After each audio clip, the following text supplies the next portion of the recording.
만약 여러분이 이 채널을 처음 방문하셨다면 저는 잠재의식 수준에서 여러분의 삶과 관계를 한 단계 격상시킬 수 있는 강력한 도구들을 매일 영상으로 전해드리고 있습니다. 오늘 영상이 여러분의 관계에 대한 이해를 넓히고 답답했던 마음에 작은 등불이 되기를 진심으로 바랍니다. 자, 그럼 시작해볼까요? 회피형 애착 유형의 사람. 우리가 흔히 회피형 연인이라고 부르는 이들의 가장 큰 심리적 버튼은 과연 무엇일까요? 이들의 마음을 갑자기 차갑게 식게 만들고 두터운 벽을 쌓게 만드는 결정적인 계기들은 무엇일지 하나씩 세밀하게 들여다보겠습니다. 이 여정을 통해 우리는 그들을 비난하는 대신 이해하게 되고, 이해를 통해 비로소 관계 회복의 실마리를 찾을 수 있을 것입니다. 특히 오늘 이야기는 한국과 일본과 같이 감정을 직접적으로 드러내기보다 억누르고 개인의 독립성과 자율성을 중요시하는 문화권에 계신 분들에게 더욱 깊은 공감과 통찰을 드릴 수 있을 것이라 생각합니다. 첫 번째 트리거, 관계 속의 감정적 불안정성. 회피형 애착 유형에게 가장 치명적인 독과 같은 것이 있다면 그것은 바로 감정적 불안정성입니다. 이는 아마도 그들이 겪는 모든 트리거 중 가장 근본적이고 강력한 것이라 할 수 있습니다. 여기서 말하는 감정적 불안정성이란 예측할 수 없는 감정의 기복, 갑작스러운 분노의 폭발, 잦은 다툼과 같은 격렬한 상황들을 의미합니다. 왜 이것이 그토록 큰 트리거가 될까요? 그 이유를 알기 위해서는 그들의 잠재의식 깊숙한 곳을 들여다봐야 합니다. 회피형 애착 유형의 사람들은 그 무엇보다 안전이라는 가치를 최우선으로 여깁니다. 그들에게 관계에서의 안전이란 일관성과 예측 가능성을 통해 확보됩니다. 상대방이 언제나 비슷한 감정 상태를 유지하고 어떤 상황에서도 예측 가능한 행동을 보여줄 때, 즉 한결같을 때 비로소 안도감을 느낍니다. 하지만 파트너의 감정이 롤러코스터처럼 요동친다면 어떨까요? 어제는 사랑한다고 속삭이다가 오늘은 사소한 일로 불같이 화를 내고 심지어 이별을 위협하는 상황이 반복된다면 회피형의 내면에서는 생존 경보가 울리기 시작합니다. 그들은 상황을 통제 불가능하고 위험한 것으로 인식하게 됩니다. 마치 언제 터질지 모르는 시한폭탄 옆에 앉아있는 듯한 극도의 불안감을 느끼는 것이죠. 우리가 회피형 애착 유형의 성격적 특성과 가장 깊이 연관된 욕구들을 살펴보면 대부분이 안전, 안정성, 확실성과 같은 키워드와 연결되어 있다는 것을 알 수 있습니다. 이것은 단순한 선호가 아니라 그들의 생존 방식과 직결된 문제입니다. 우리는 보통 우리 자신의 핵심 욕구를 충족시켜주는 사람에게 끌리고 사랑을 느낍니다. 반대로 누군가가 우리의 핵심 욕구를 채워주기는커녕 적극적으로 빼앗아간다면 그 관계는 극심한 스트레스와 도전의 연속이 될 것입니다. 감정적으로 불안정한 파트너는 회피형에게 바로 그런 존재가 될 수 있습니다. 안전이라는 가장 중요한 욕구를 위협하는 존재로 인식되는 것이죠. 여기서 많은 분들이 혼란스러워하는 지점이 있습니다. 때로는 불안형이나 혼란형, 애착 유형의 파트너가 감정적으로 폭발하며 헤어지자 고소리쳤을 때 역설적으로 회피형 파트너가 처음에는 더 매달리고 노력하는 모습을 보이기도 합니다. 예를 들어 혼란형 파트너가 이별을 통보하면 회피형 파트너는 갑자기 아니야, 제발 그러지 마, 내가 더 잘할게라며 관계를 붙잡으려 애쓰는 모습을 보일 수 있습니다. 이런 초기 반응은 왜 나타나는 것일까요? 이는 그 순간 이별이라는 상황 자체가 그들에게는 극도의 안전하지 않은 상태로 느껴지기 때문입니다. 만약 회피형 파트너가 상대방과 깊은 유대감을 느끼고 관계에 투자한 상태였다면 그 관계가 끝나는 것은 그들의 안정적인 세계가 무너지는 것과 같습니다. 그래서 일시적으로 그 붕괴를 막기 위해 필사적으로 노력하는 모습을 보이는 것입니다. 하지만 이것은 매우 위험한 착각을 불러일으킵니다. 감정적으로 폭발하고 이별을 위협하는 행동이 관계에 긍정적인 효과를 가져왔다고, 즉 긍정적 강화가 되었다고 믿게 만들 수 있습니다. 내가 이렇게 해야만 저 사람이 나에게 집중하고 사랑을 표현하는구나 라고 잘못 학습하게 되는 것입니다. 그러나 이것은 관계라는 이름의 예금 통장에서 단기 대출을 받아 급한 불을 끄는 것과 같습니다. 당장은 위기를 모면한 것처럼 보이지만 결국 관계의 신뢰 자산은 서서히 그리고 확실하게 침식되어 갑니다. 이러한 패턴을 그래프로 그려본다면 이별 위협과 같은 감정적 폭발이 있을 때마다 관계의 만족도가 잠깐 치솟는 것처럼 보일 수 있습니다. 하지만 그 스파이크 이후에는 이전보다 더 낮은 지점으로 관계가 추락하게 됩니다. 이런 작은 스파이크들이 반복될수록 관계의 전체적인 그래프는 결국 서서히 하향 곡선을 그리며 파국으로 치닫게 됩니다.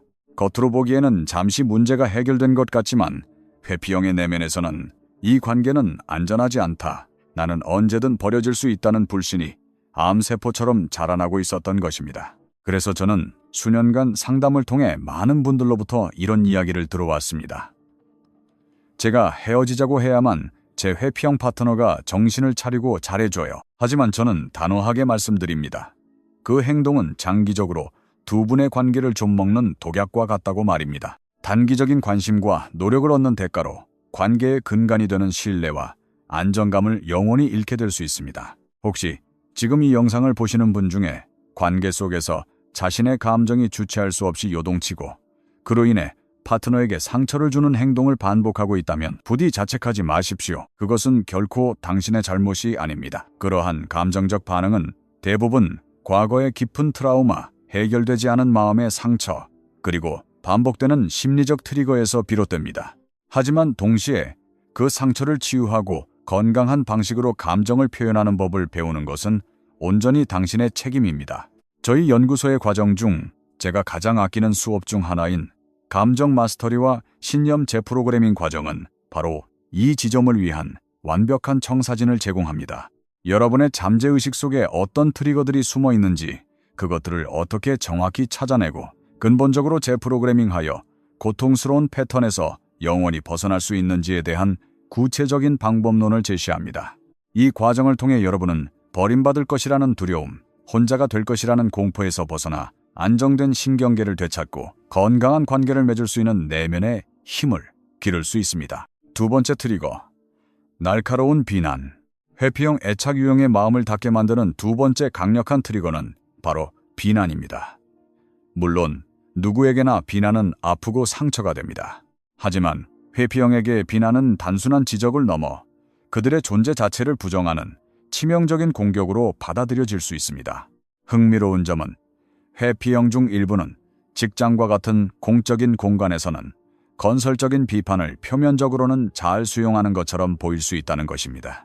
하지만 연인 관계와 같이 감정적으로 밀접한 사이에서 다툼 중에 오가는 날카로운 말, 깊은 상처를 후벼 파는 단어, 지나치게 직설적이거나 잔인하게 들리는 비난의 화살은 그들의 마음을 산산조각 낼 수 있습니다. 그 이유는 무엇일까요? 이는 비난이 그들의 가장 깊은 핵심 상처, core wound인 나는 결함이 있는 존재다, I am defective 라는 믿음을 정통으로 자극하기 때문입니다.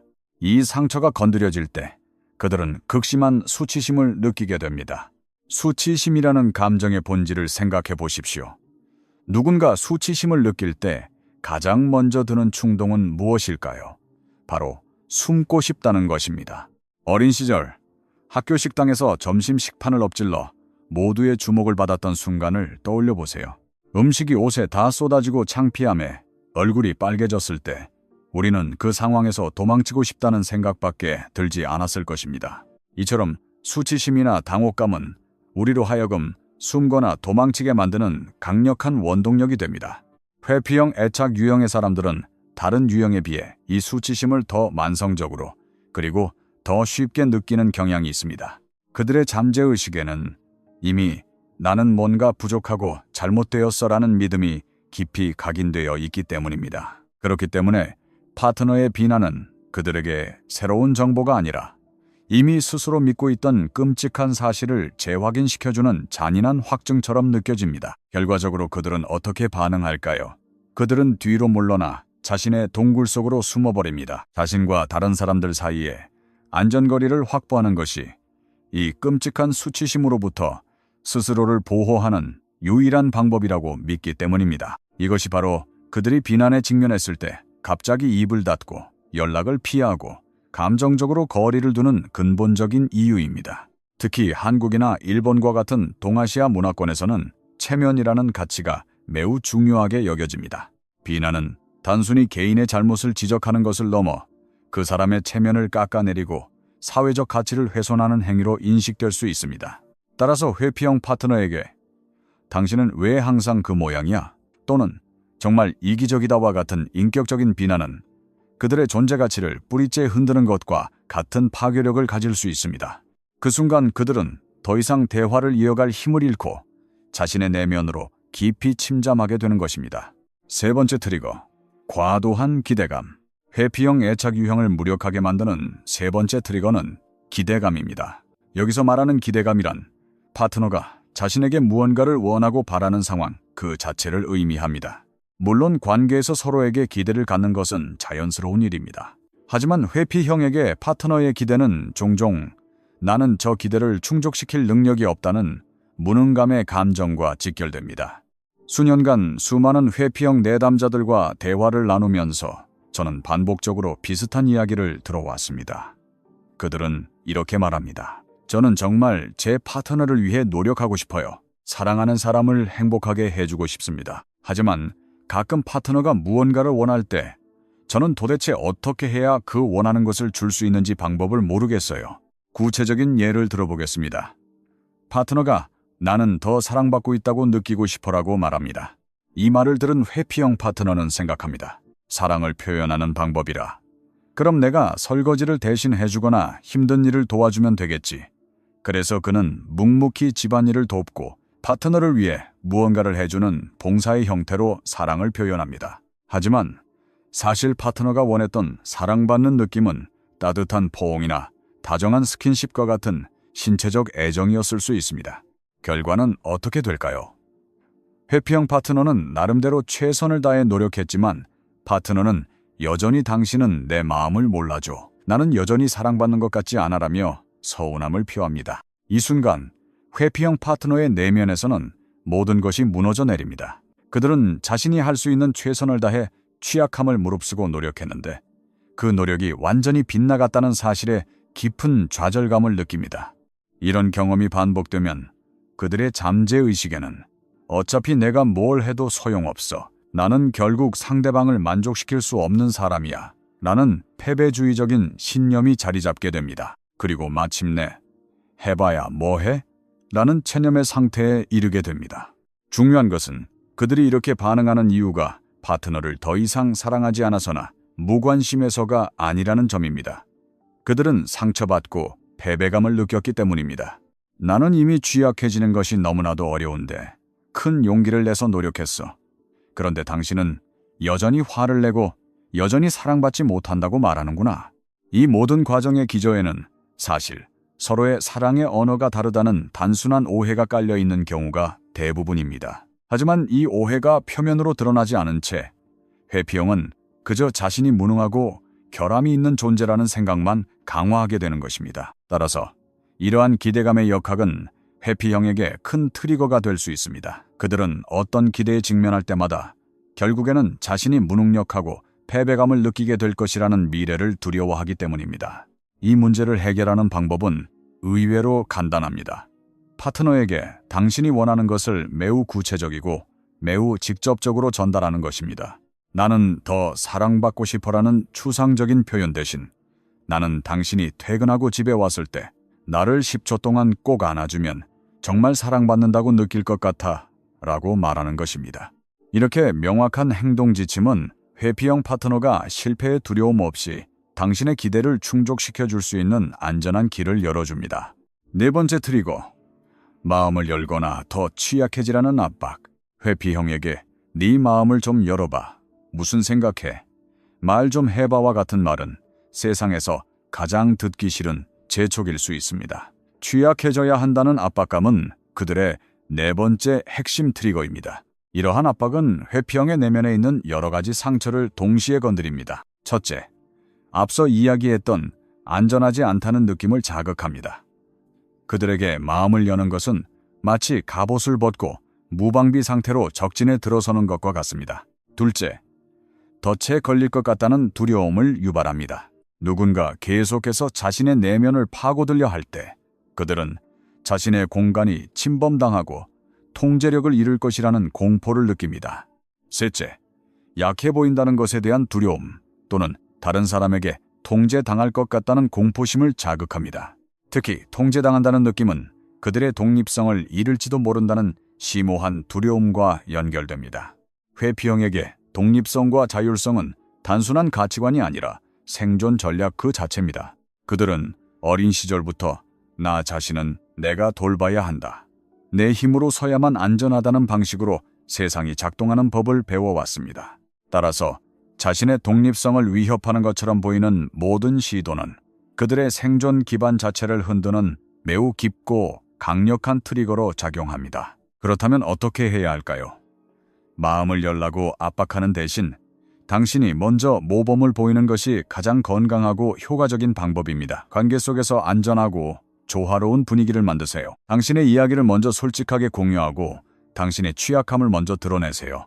그리고 상대방에게는 압박하는 대신 순수한 호기심으로 질문을 던지세요. 오늘 하루 어땠어? 라고 묻고, 만약 상대방이 이야기하고 싶어 하지 않거나 거리를 두는 모습을 보인다면 그 선을 존중해주고 한 걸음 물러나세요. 그들의 사생활과 자율성, 그리고 독립성을 존중해주는 태도를 보여주는 것입니다.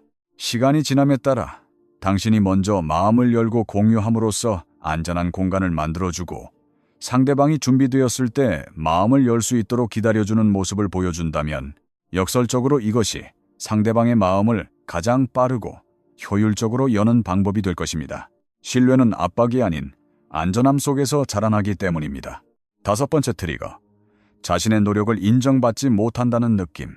회피형 애착 유형의 사람들은 보통 다른 사람들에게 엄청난 관심이나 과도한 인정을 필요로 하지는 않습니다. 하지만 그들도 자신의 노력이 인정받고 긍정적인 강화를 받을 때 큰 힘을 얻습니다. 이것이 특히 중요한 이유는 그들 스스로가 감정적인 영역에서 내가 지금 잘하고 있는 걸까에 대한 확신이 없기 때문입니다. 그들은 보통 감정 표현이나 교류에 대한 건강한 모델을 보고 자라지 못했기 때문에 관련 영역에 대한 경험과 데이터가 부족합니다.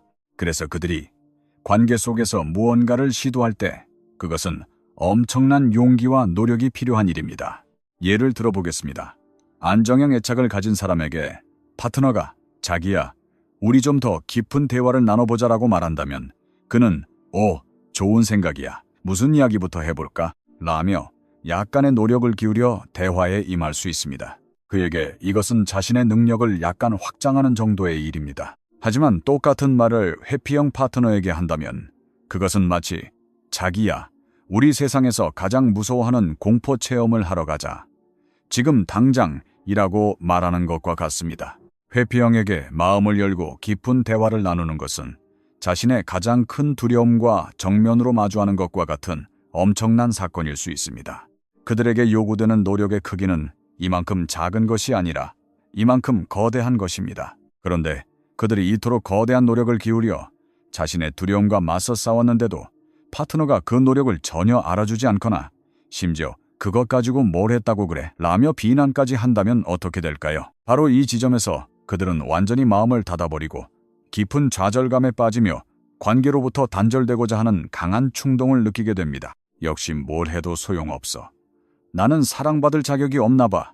라는 내면의 목소리가 다시 한번 그들을 지배하게 되는 것입니다. 보너스 6번째 트리거. 경계 침범. 마지막으로 회피형은 자신의 경계가 침범당했다고 느낄 때 매우 강한 트리거 반응을 보일 수 있습니다.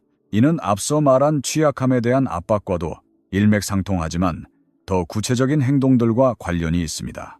예를 들어 사적인 공간방, 책상 등을 허락 없이 침범하거나 개인적인 프라이버시 휴대폰, 일기장 등을 존중하지 않는 행동, 혼자만의 시간을 방해하는 것 등이 포함됩니다.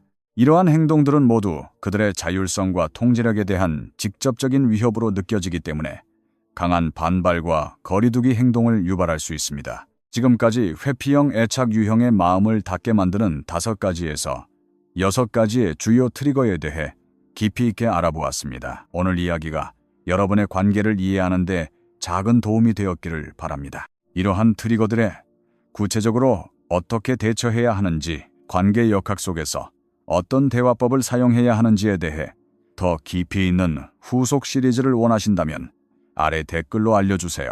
여러분의 질문과 의견은 언제나 저에게 큰 힘이 됩니다. 또한 여러분 자신의 애착 유형을 재프로그래밍하고 근본적인 치유를 경험하고 싶으시다면 저희 연구소에서 제공하는 다양한 심층 과정들을 만나보시는 것을 추천합니다. 당신의 내면에 있는 상처를 이해하고 치유할 때 비로소 우리는 타인과 진정으로 연결되고 건강한 사랑을 나눌 수 있는 힘을 얻게 됩니다. 오늘 이 자리에 함께해 주셔서 그리고 제 이야기에 귀 기울여 주셔서 진심으로 감사합니다. 이 영상이 마음에 드셨다면 좋아요, 공유, 그리고 구독을 통해 더 많은 분들과 이 지혜를 나눠주시길 부탁드립니다. 그럼 저는 다음 영상에서 더욱 유익한 내용으로 다시 찾아뵙겠습니다. 감사합니다.